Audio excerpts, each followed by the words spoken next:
여러분 안녕하세요. 메리 크리스마스! 제 영상이 올라갈 때쯤이면 크리스마스 이브이겠네요. 그래서 제가 이렇게 특별하게 오늘은 산타 모자도 써봤습니다. 다음 주 영상이 올해의 마지막 영상이겠지만 올 한 해에도 정말 고생들 많으셨고 특별한 날이니만큼 특별하게 준비를 해봤습니다. 오늘 영상에서는 미국 유학을 왔을 때 반드시 명심해야 될 부분에 대해서 말씀을 드릴 거예요. 어떻게 하면 성공적으로 유학 생활을 잘 할 수 있을지에 대해서 제가 이렇게 지내면서 느꼈던 점들을 바탕으로 말씀을 드리도록 하겠습니다. 그럼 가볼까요? 첫째, 한인들과 몰려다니지 마시길 바랍니다.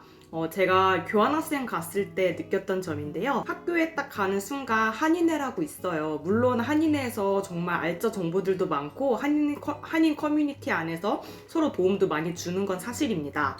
하지만 그 커뮤니티에 들어가서 정보를 얻기는 하되 한인들과만 어울리게 되는 경우는 만들지 않는 게 좋다고 생각합니다. 유학을 오면 수업이나 모든 게 이제 영어로 진행이 되는데 한국 분들과 계속 몰려다니게 되면 영어를 쓸 수 있는 기회가 현저히 낮아지는 거는 사실이에요. 친구들을 사귀더라도 외국인 친구와 한인들이 함께 놀거나 계속적으로 영어를 사용할 수 있는 그 환경을 노출시키는 거를 계속적으로 유지하시는 거를 보다 추천드립니다. 저는 교환학생 갔을 때 성당을 나가기 시작했습니다. 미국은 교회 커뮤니티가 훨씬 크기 때문에 한국인 친구들이 다니는 교회에서 같이 가자고 많이 얘기를 할 거예요. 교회나 성당 이런 종교 활동을 하면 정말 얻는 정보도 많고 도움도 많이 받고 그리고 친구도 많이 사귈 수 있는 기회가 있어서 저는 종교 활동은 완전히 강추드립니다. 저 같은 경우에는 한인 성당이 없었기 때문에 그냥 미국 성당을 나가기 시작을 했어요. 거기에 나갔을 때 저 혼자 정말 한국인이었는데 같이 피정도 가면서 친구도 사귀고 미국 애들이 피정에 가서 게임하고 노는 걸 보면서 새로운 걸 많이 접하게 됐던 것 같아요.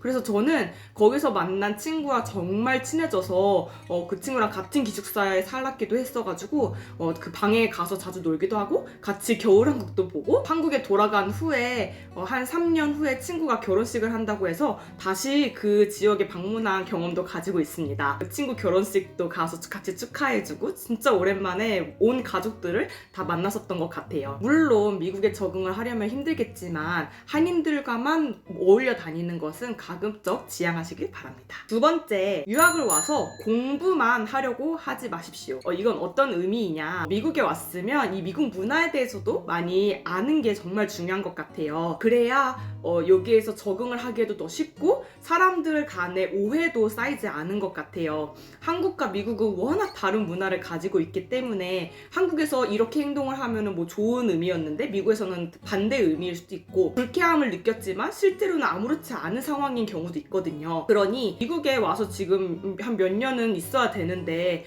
한국에 돌아가더라도 여기가 어떠한 문화를 가지고 있는지 정도는 알고 가는 게 그래도 뭐라도 얻는 게 아닐까라는 생각이 듭니다. 교환학생을 왔을 때 1년 과정이었는데 여름에 와서 다음에 여름에 돌아가는 코스였거든요. 근데 겨울방학이 워낙 짧기도 하고 그 한 3주 되는 시간 동안 조금 더 알차게 보내고 싶어서 여행도 하고 친구랑 같이 시간을 많이 보냈어요.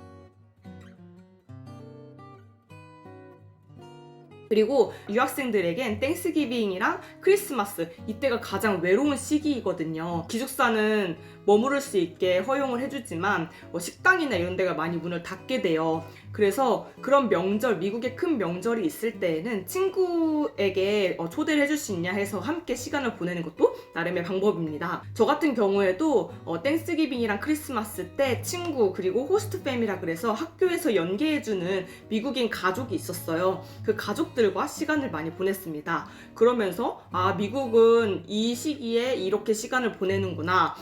그리고 땡스기빙과 크리스마스가 거의 한국의 설날과 추석 같은 개념이구나. 이거를 정말 몸소 체험을 하면서 배웠던 시간이었어요. 그리고 미국은 워낙 크리스찬이 많기 때문에 저랑 연계된 그 가족들 또한 기독교였거든요. 그래서 부활절 때 하는 이벤트들도 저를 초대해 주셔가지고 다 경험을 할 수 있게 해주셨어요. 저는 그 부분이 너무너무 좋았고, 그리고 아직도 너무 생생하게 기억에 남는 시간들이거든요. 그리고 여전히 꾸준히 계속 연락을 하고 지내요. 이런 거를 봤을 때 그냥 단순히 나 미국에 유학 왔는데 그냥 공부나 해야지 라기보다는 사람들도 많이 만나고 이 나라의 문화도 배워가면서 조금 더 시야를 넓혀가는 시간을 가졌으면 좋겠습니다. 세 번째, 학교에서건 또는 그냥 미국 사회에서건 하지 말라는 건 그냥 절대 하지 마십시오. 미국은 공권력이 정말 강한 나라예요. 규범 같은 걸 어겼을 때 경찰이나 뭐 그런 걸 관여하는 사람이 우리에게 뭐 처벌을 준다 했을 때 이거를 피해갈 수 있는 방법이 별로 없는 것 같더라고요. 만약에 어떠한 것을 하지 말라고 이미 공지를 했는데 그거를 내가 어겼다 하면 모든 걸 내가 책임을 질 것을 알고서 이러한 일을 했다라고 생각들을 하는 것 같아요. 그래서 그거에 대한 책임을 온전히 내가 책임을 져야 된다. 이거를 반드시 알고 오셔야 됩니다. 그리고 정말 무서운 게 미국에서는 어떠한 규범을 어겼다 그러면 약간 인생을 되돌릴 수 없을 정도의 큰 처벌을 주는 것 같아요. 그러니 하지 말라는 건 하지 마시고, 학교 내에서도 뭐 유학을 왔는데 뭐 치팅을 했다. 근데 치팅을 만약에 걸리면 정말 큰 범죄로 여기거든요. 그래서 마지막 학기임에도 불구하고 정말 퇴학을 당할 수도 있단 말이에요. 그러니까 하지 말라는 건 절대 하지 마시고, 미국에 사시는 동안에는 조금 더 결백하고 청렴하고 정직하게 살아가시기를 바랍니다. 네 번째, 일관성입니다. 미국에서는 한번 내가 내뱉은 말에 대한 책임이 굉장히 큰 나라예요. 그렇기 때문에 일관성을 가지고 이야기를 하는 게 정말 중요하다고 합니다. 한국 같은 경우에는 오랜만에 친구를 만났다, 아니면 길을 가다 친구를 만났을 때 우리 언제 한번 밥 먹어, 막 이렇게 빈말로 많이 하잖아요.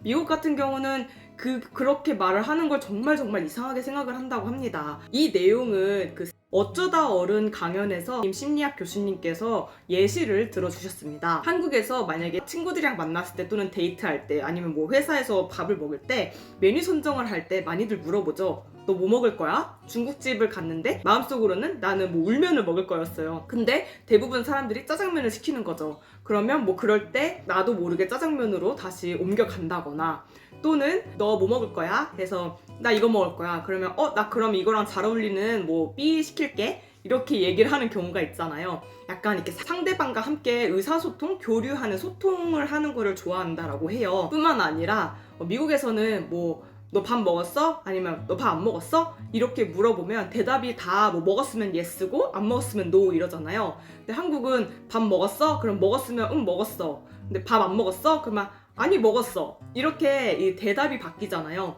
이렇게 미국은 기술적인 언어이지만 한국은 소통의 언어라고 합니다. 이러한 서양과 동양의 문화가 다르다는 것을 인지하시고, 내가 그냥 이렇게 툭 내뱉었을 때 일관성 없는 사람처럼 보이면은 저 친구들이 날 되게 이상하게 생각하겠구나 라는 걸 알고 오신다면 보다 조금 실수하는 일은 적으실 거라고 생각됩니다. 그리고 마지막 다섯 번째, 한계 설정을 하지 말자입니다. 이 얘기는 제 경험을 빗대어서 말씀을 드리고 싶어요. 저는 한국에 있을 때는 제가 아무리 열심히 살아도 뭔가 그만큼 그 노력만큼 결과를 내지 못한다는 느낌을 많이 받았었습니다. 정말 치열하기도 하지만 조금 노하우들이 있어야지만 보다 기회도 많이 생기는 것 같고, 내 능력과는 다르게 수료를 잘 못한다거나 선배들과의 인맥 관리를 잘 못하면 아무래도 기회가 확 줄어드는 것 같다라는 느낌은 저는 정말 많이 받았어요. 그러고 나서 이제 미국에 유학을 와서 숙소 생활을 하는데 내가 어디까지 할 수 있을까 하면서 조금 더 용기를 내서 다시 한번 으쌰으쌰 했던 것 같아요. 물론 한국에서도 열심히 살았지만 여기 와서도 뭐 언어적인 뭐 장벽이 있을 수도 있고 문화적인 거 아니 외국인이라는 것 때문에 나를 한정 짓고 싶지가 않아서 그거를 극복하기 위해서 정말 열심히 노력을 했어요. 나를 한계를 설정을 하지 않으면 조금 더 기회가 생기고 생각지 못한 좋은 결과들을 갖게 되는 것 같아요. 한국에서는 그렇게 힘들었던 게 어떻게 여기에서는 이게 됐을까라는 생각이 정말 강하게 들었고, 지금 와서 생각해보면 한국에서보다 제 한계를 설정하고 싶지가 않았어요. 한국에서는 좀 제한적인 게 아무래도 많죠. 뭐 성별도 있을 수 있고 나이도 있을 수 있고 제가 지금 결혼을 했으니까 기혼이라는 것 자체가 또 이제 한계가 될 수가 있는데 여기에서는 그러한 배경이 절대 저를 한정짓는 요소가 되지 않기 때문에 저는 조금 더 용기를 가지고 직진할 수 있었던 것 같습니다. 오늘은 이렇게 미국에 유학을 왔을 때 어떻게 하면 조금 더 성공적으로 유학생활을 할 수 있을지, 어떠한 것들은 하지 말아야 되는지에 대해서 말씀을 드렸습니다. 아마 12월 초에 아이비리그나 몇몇 대학교들은 이미 대학원 접수가 마감이 된 상태일 겁니다.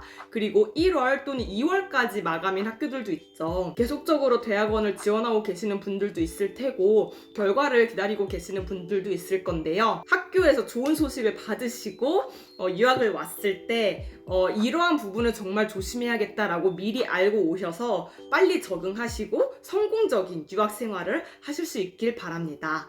정말 좋은 결과 있으시길 바랍니다. 오늘 영상은 여기까지고요. 그럼 저희는 다음 주에 2022년 마지막 영상으로 돌아오도록 하겠습니다.